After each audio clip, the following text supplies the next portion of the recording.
Ассалаумағалейкум достар, бүгін біз Xiaomi компаниясының Redmi Note 9 Pro смартфоны мен Realme Note 6 Pro смартфонын салыстырып қайсысы мықты екенін анықтайтын боламыз. Ал ендеше кеттік. Мен бұл салыстыруды балдық жүйемен жүргізетін боламын. Бірінші салыстыратын зат ол сыртқы келбеті және дизайны. Екеуінің де өлшемдері ұқсас. Ал салмақтары Redmi-дікі 206 грамм, ал Realme-дікі 195 грамм. Redmi-дің салмағы үлкенірек, үлкен батареясына байланысты. Бірақ бұл сыни емес. Ал дизайнына келетін болсақ, екеуінің де артқы жағы шыныдан жасалынған. Realme-да артқы жағы әдемі суреті бар, оған әртүрлі бұрыштардан қараған кезде найзағайдың контуры пайда болады. Ал Redmi-да бір түсті ешқандай суретсіз. Менің ойымша телефонды барлығы дерлік чехолда ұстайтын болады. Сондықтан дизайнға қатты мән берудің қажеті жоқ деп ойлаймын. Сондықтан екеуіне де бір ұпайдан бердім. Екінші салыстыратын зат ол экраны. Екеуінде де IPS матрица қондырылған, Gorilla Glass 5 технологиясы бойынша жасалынған. Экрандар Full HD+ разрешенияда. Ең басты айырмашылықтары ол диагональ мен экранды жаңарту жиілігі. Realme-да 6-да 6 дюймді, ал Redmi-да 6-да 67 дюймді экран. Айырмашылықтары қатты емес, бірақ сонда да Redmi сәл-сәл үлкенірек болады. Ал ең басты нәрсе ол экранды жаңарту жиілігі. Realme-да 90 герцті, ал Redmi-да үйреншікті 60 герцті экран. 90 герцті экранды осындай орташа сегментке Realme алғаш болып алып келді. Сондықтан Realme-ға бір ұпай бердім, ал Xiaomi-ға бермедім, себебі 90 герц бәрін шешіп тұр. Келесі салыстыратын нәрсе ол динамиктердің дауысы. Екеуінде де бір ғана динамик қондырылған. Realme-дікі сәл-сәл қаттырек шығады. Бірақ Redmi-да дауысы тереңірек, сол себепті тынышырақ. Наушникке таққанда осындай жағдай болады екеуінде де. Сондықтан Redmi-ға бір ұпай бердім. Төртінші салыстыратын зат ол процессор немесе телефон жылдамдығы. Екеуінде де бірдей процессор орнатылған Snapdragon 720G 8 нанометрлі, 2 ядросы 2,3 ГГц жылдамдықта, ал қалған 6 ядросы 1,8 ГГц жылдамдықта жұмыс жасайды. Жедел жады Realme-да 8 ГБ, ал Redmi-да 6 ГБ құрайды. Бірақ Realme-дікі 1866 МГц жылдамдықта, ал Redmi-дікі 2133 МГц жылдамдықта жұмыс жасайды. Соның арқасында Redmi-дікі сәл болсын тез жұмыс жасайды, бірақ ол байқалмайды. Ал Realme-дікі 8 ГБ болғандықтан жедел жадыда көбірек программаларды сақтауға болады.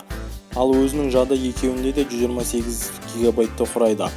Қолданыста өздерін жақсы көрсетті, кез келген ойындарды көтереді. Интерфейс браузерде телефон ұшады. Оның үстінде интерфейсі Realme-да тезірек жұмыс істейтін болып көрінеді. Ол 90 герц экранның арқасы. Сондықтан екеуіне де бір ұпайдан бердім. Енді қолдану уақытын салыстырайық. Redmi батареясының көлемі 5020 мА құрайды, ал Realme-дікі 4300 мА. Қағазы айырмашылық үлкен. Шындығында Realme еш қиындықсыз 1,5-2 күн өмір сүреді. Redmi-да тура солай өмір сүреді, 1,5-2 күн. Ал осы батареяны Realme-да 0%-тен 100%-ке дейін 1 сағаттан кем уақытта зарядтаса, Redmi-ға 1 сағат 20 минут уақыт керек. Бұл санатта жеңіс Realme-дікі, сондықтан оған 1 балл.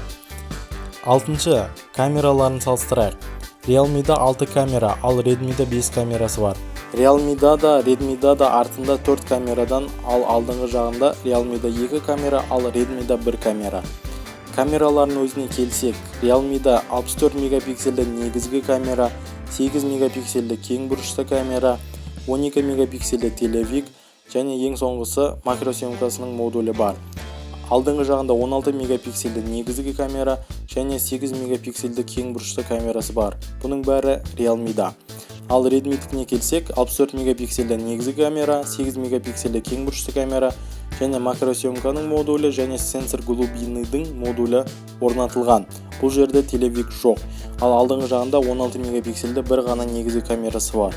Бұл жерде Realme тағы да жеңіске жетіп тұр, себебі ода 12 мегапиксельді телевик бар. Алдыңғы жағында 8 мегапиксельді кең бұрышты камерасы бар. Телевик камералар бұрын соңды орташа сегментте болмаған, сондықтан жеңіс Realme-да. Ал енді бағаларын салыстырайық. Каспийда Redmi-ға 128 000 теңге көлемінде ақша сұрап тұр, ал Realme-ға 152 000 көлемінде ақша сұрап тұр. Ал енді AliExpress-ке қарасақ, ол жақта Redmi-ға 103 000 көлемінде, ал Realme-ға 114 000 көлемінде ақша сұрайды. Redmi арзанырақ болғандықтан оған 1 ұпай. Енді қорытындылай келе, менің ойымша жеңіс Realme-де. Realme қымбатырақ, бірақ 120 000 теңгеге бұл ең жақсы смартфон. Оны Redmi-мен салыстырғанда Realme-ге тоқтаған жөн деп ойлаймыз. телевик объективі, 90 герцті экраны бар және одан да көп жедел жады бар. Яғни Redmi'де 6 ГБ болса, Realme'де 8 ГБ бар. Телефонға 10-15 мың артық төлеп, осы Realme'ді алған дұрыс.